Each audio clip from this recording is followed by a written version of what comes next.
Sa loob ng halos 6 na buwan, pagpatak ng gabi sa iba't ibang lungsod sa bansa, ganito ang mga eksena. Kabi-kabila ang mga patay na sangkot umano sa droga.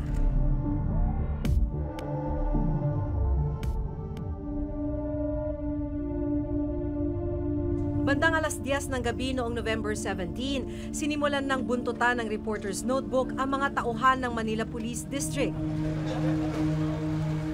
Eksaktong alas 11:30 ng gabi sa tulay ng Santa Cruz, Maynila, 2 lalaki ang naabutan naming wala ng buhay, naliligo sa kanilang sariling dugo. Napatay ang 2 matapos umanong manlaban sa isinagawang buy-bust operation ng mga tauhan ng Station 11 and 13 ng Manila Police District. Allegedly, meron lagi mga report dito since medyo madilim dito sa lugar na ito, dito po sila nagtatransact ng illegal drug activity nila. Then nung nagkandak po tayo ng buy-bust operation, nahalata nila na katransaksyon po nila is mga pulis. Bigla po sila nagpuputok, pinaputokan po nila yung ating mga operatiba, which prompted the operatives to retaliate. Parehong kalibre 38 baril ang natagpuan sa tabi ng 2. May tig-3 tama ng bala ang mga suspect at nakita sa kanila ang 8 sachet ng shabu. Yung nakuha natin na ebidensya is 8 pieces of sachet amounting to 10,000. Sir, ilang baril yung nakuha natin doon? 2 caliber 38. Ayon sa mga pulis, nasa drug watch list ang 2 suspect. Ibig sabihin, minsan na silang nasangkot sa bentahan o paggamit ng droga. Kaagad dinala sa morgue ang 2 lalaking napatay.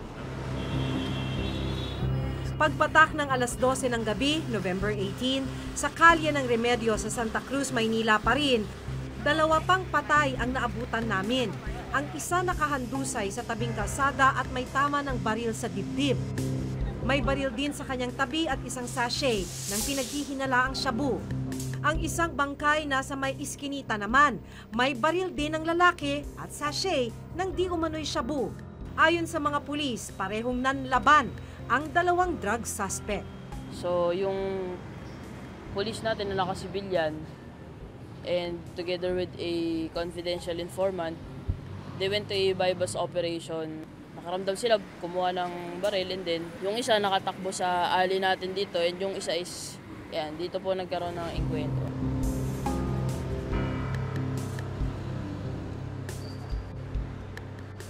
Dinala na rin sa morgue ang 2 pang napatay na drug suspect.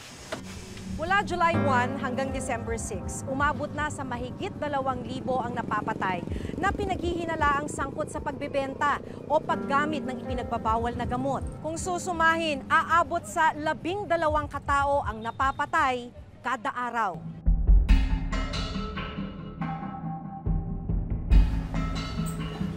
December 2, pasado alas 10 ng gabi, muli kaming nag-ikot sa Kamaynilaan. Isang lalaki ang naabutan naming patay sa loob mismo ng kanyang bahay sa Tondo, Maynila matapos umanong manlaban sa isinagawang buy-bust operation. Tad-tad ng tama ng bala ang katawan. Isang improvised na baril ang tinangkang bunutin daw ng biktima nang matunugang pulis ang katransaksyon sa buy-bust. Sinubukan naming kunan ng pahayagang investigador ngunit hindi sila nagpaunlak. Bandang alas 12 ng gabi, December 3, 3 lalaki naman ang naabutan naming nakahandusay at wala ng buhay sa ilalim ng Jones Bridge. Buy-bust operation din daw ang pangyayari. 2 kalibre 38 baril at 1 kalibre 22 na baril ang natagpuang katabi ng mga bangkay. 5 sachet rin ang pinaghihinalaang shabu ang nakita. May tama rin ng bala sa kanilang dibdib. Yun nga, naramdaman nila na pulis yung mga transaksyon nila. Sinabihan ni Cyril, yung pinaka-leader nila, na mga pulis na yan, mga pulis na, putukan natin. So bumunot ng baril yung 2, pati siya, pinutukan nila yung mga katransaksyon nila mga pulis. Ito po ang naging meeting place? Dito. Karamihan ng mga kasong ito nangyayari pagkagat ng dilim. Halos pare-pareho ang sinasabing dahilan ng kanilang pagkamatay. Paulit-ulit ang dahilan ng kanilang pagkamatay, nanlaban. Yung terminong nanlaban, masyado masaklaw, no? Kasi pwede naman hinawi, no? Pwede namang humalagpos. Hindi naman automatic na sinabi nanlaban, bumunot at tinutok, no? So, kailangan makita natin na unang-una, malinaw na talagang nanlaban, na gumamit ng armas na meron talagang tunay na peligro doon sa manghuhuli. Kung hindi sa ulo, ay sa dibdib sila tinatamaan ng bala. Ang pakay nun para patahimikin. Kasi kung gusto mong talagang maurirat yung sino ba talaga yung nagtutulak, sino talaga yung nagpo-protect, sino yung nagpipinance, no? Huwag mong papatayin para makuha mo yung testimonya, magturo siya. Pag pinatay mo, wala na. Meron tinatawag na rules of engagement. Sa quality, kung dito o dito, sobra-sobra yon. Kasi gagamit ka lang naman ng common sense na kung gusto mong i-neutralize, ang pinaka-simpleng neutralization yan, kubkubin. Bakit ilan ba yung nanguhuli? Isa bang payatot na maliit, na walang barel? Hindi. Isang yan, isang squad yan. May backup pa yan. Madaling araw ng November 24, wala ng buhay si Ronnie alias Bakal nang madatnan sa isang bahay sa Caloocan. 5 tama ng baril ang tinamo nito sa dibdib. Nakitaan daw ito ng isang sachet ng pinaghihinalaang shabu na nagkakahalagang 3,000 piso. May kalibre 38 baril rin sa tabi ng biktima. Dahil nanlaban daw at sinubukang bumunot ng baril, napatay ng pulis si Ronnie. Kwento ng nanay ni Ronnie, nasa bahay siya ng isang kaibigan kasama ang 6 na iba pa. Biglang pumasok raw ang ilang pulis at saka pinalabas ang 6 nang malamang naroon si Ronnie. Kinulong na raw siya. Ayun, nakarinig na ng putok. Puro sa dibdib yung putok niya.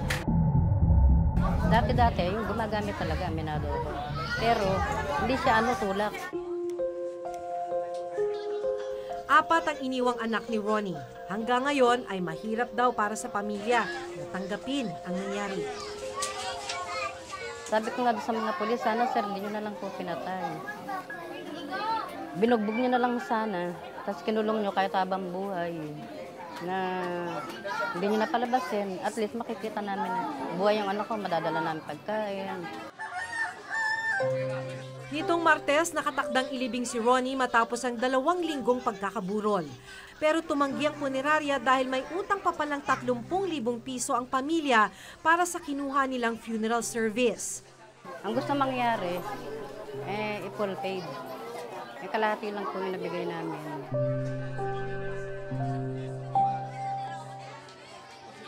Matapos ang 3 oras, nakapangutang ang pamilya ni Ronnie.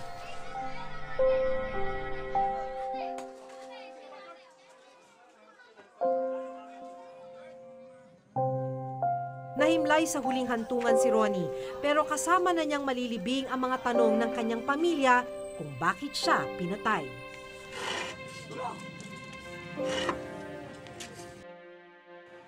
Sa dami ng police operations kung saan may namamatay dahil nanlaban daw, naku-question na kung talagang nasusunod ang police operational procedures. Sa isang report ng isang international news agency, lumabas na sa mga isinagawang police operation na na-cover nila, 97% sa mga drug suspect ang napatay. Kung titignan ang datos mula sa IAS, umabot na sa 1,600 ang bilang ng kasong iniimbestigahan nila kaugnay ng isinasagawang laban kontra droga ng kapulisan. Sa bilang na ito, 306 na po ang dropped, closed and terminated ang kaso o napawalang sala ang mga sangkot na pulis dahil sa kakulangan ng probable cause. 32 naman na kaso ang inelevate o itinaas ng IAS summer hearing. Ibig sabihin, may nakitang probable cause para masampa ng kasong administratibo mga pulis dahil sa paglabag sa operational procedure sa kanilang mga operasyon. 2 pulis ang in-endorse nila sa disciplinary authority ng PNP na siyang gagawa ng desisyon kung ano ang parusa sa kanila. Sisiguraduhin natin na ang lahat ng kapulisan will toe the line, and if anyone abuses yung tiwala na ibinigay sa atin ng ating presidente at ng ating chief ng Philippine National Police, ay may imbestigahan sila. And if we have to remove them from the police service, we will do so. And we will make sure that we will provide justice to any one who seeks it. Pulis man yan o kahit sino. Sa inilabas na resulta ng investigasyon ng NBI, lumalabas na rub out ang ginawang pagpatay kay Mayor Espinosa. At ayon sa mga otoridad, hindi totoong nanlaban si Mayor Espinosa pati na ang isa pang inmate na si Raul Yap.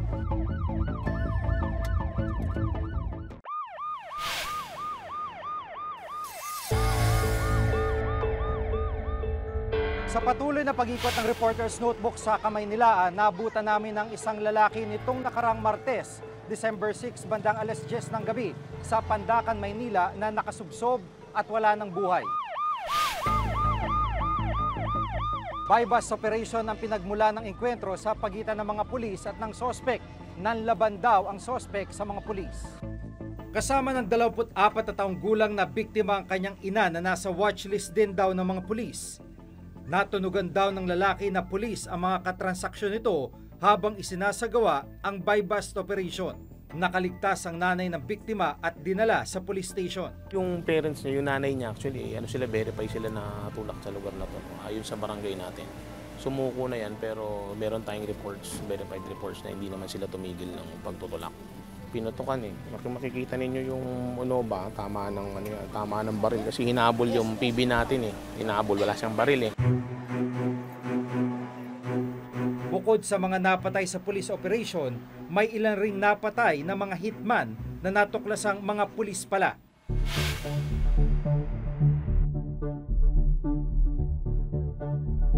Alas 11 ng gabi ng October 9, 2016, binaril ng dalawang nakamaskarang hitman sakay ng isang motorsiklo si Zenaida Luz, leader ng Citizens Crime Watch o CCW sa Oriental Mindoro. Dalawang putok na lang pinakabutan ko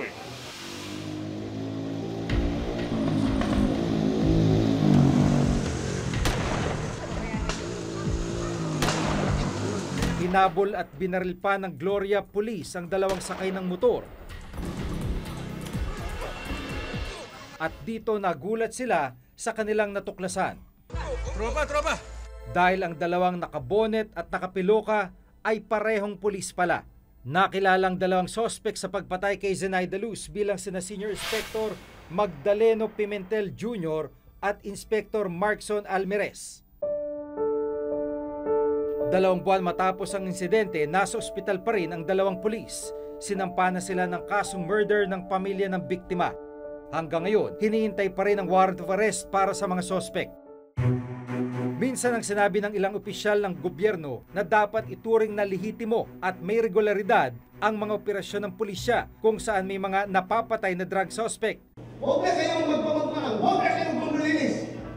Pero sa ilang pagkakataon rin, happy na ng PNP at iba pang matataas na opisyal na nagsasabing may mga pulis na sangkot sa illegal na droga, kaya mahirap paniwalaang lahat ng ginawang pagpatay sa mga hininalang drug personality ay lehitimo.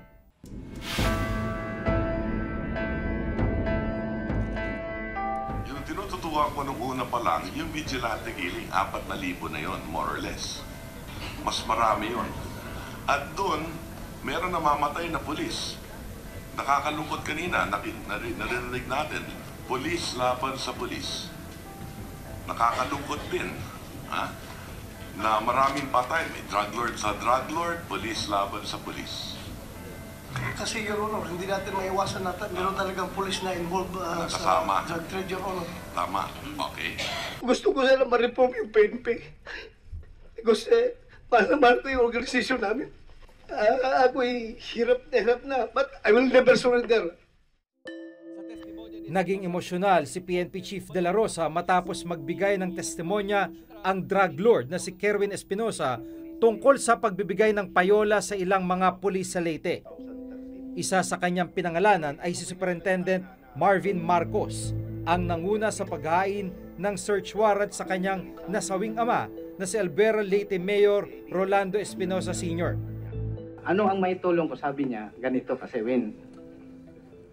yung asawa ko tumatakbo ng Vice Mayor ng Pastrana. Okay, magkano ka, sir? Ang sinabi niya sa akin, 3 million. Inamin ni PNP Chief De La Rosa na may nakiusap na mataas na opisyal na nagsabing huwag sibakin si Marcos. At nitong nakarang linggo, inamin na ni Pangulong Duterte na siya ang nag-utos kay De La Rosa na i-reinstate o ibalik sa pwesto si Marcos. Huwag kayong maniwala na si Bong ang tumawag yung para kay something. Doon ko nalaman, I'd like to make it public. Kaya ko sabi ko, as it is kayo dyan. Doon ko nalaman si Dulina malinis. Si Marcos may tama. Kaya huwag mong galawin kasi gusto kong tignan. Kaya kung biglain mo, yung napuputol yung nag-build up ng kaso. Sa inilabas na resulta ng investigasyon ng NBI, lumalabas na rub out ang ginawang pagpatay kay Mayor Espinosa.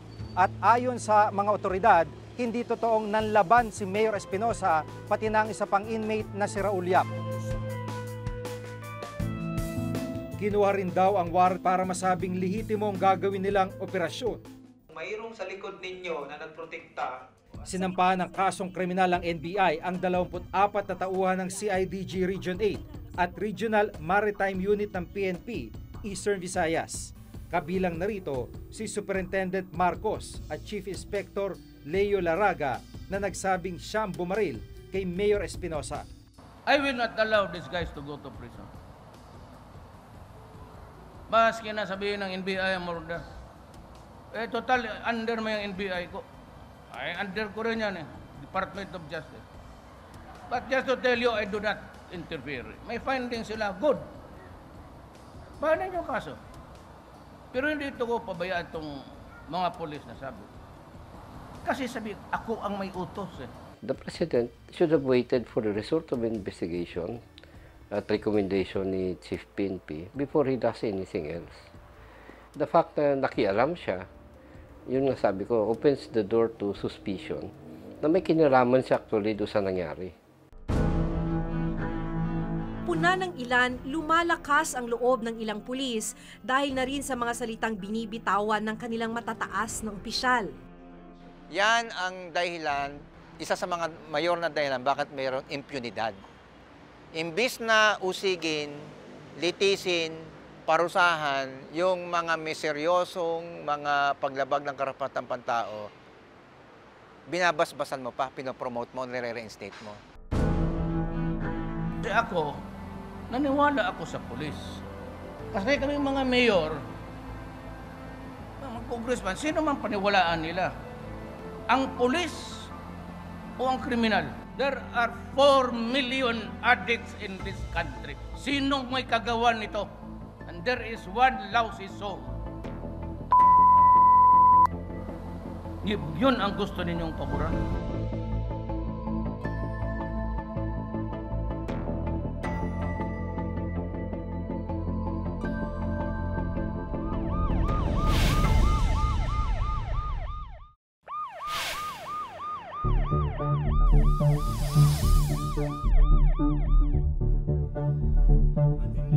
Sa loob ng 3 hanggang 6 na buwan, sinabi noon ni Pangulong Duterte na mawawakasan ang problema sa droga. Pero 6 na buwan mula nang maupo sa pwesto, tumataas rin ang bilang ng mga napapatay. Napatay dahil ng laban. Ilan ay gawa ng hitman, ilan bigla na lang natatagpo ang patay. Kung may mga pulis na sangkot sa kalakaran ng iligal na droga sa bansa, nananatili ang tanong, paano matitiyak na lehitimo, walang bahid o ibang motibo ang kaliwat kanang pagpaslang sa mga hinihinalang pusher at user? Dapat na lang bang tanggapin na meron at merong mapapatay sa bawat pagkagat ng dilim? Hanggang sa susunod na Huwebes, ako si Maki Pulido. Ako si Jiga Manikat at itong bagong dekada ng Reporter's Notebook.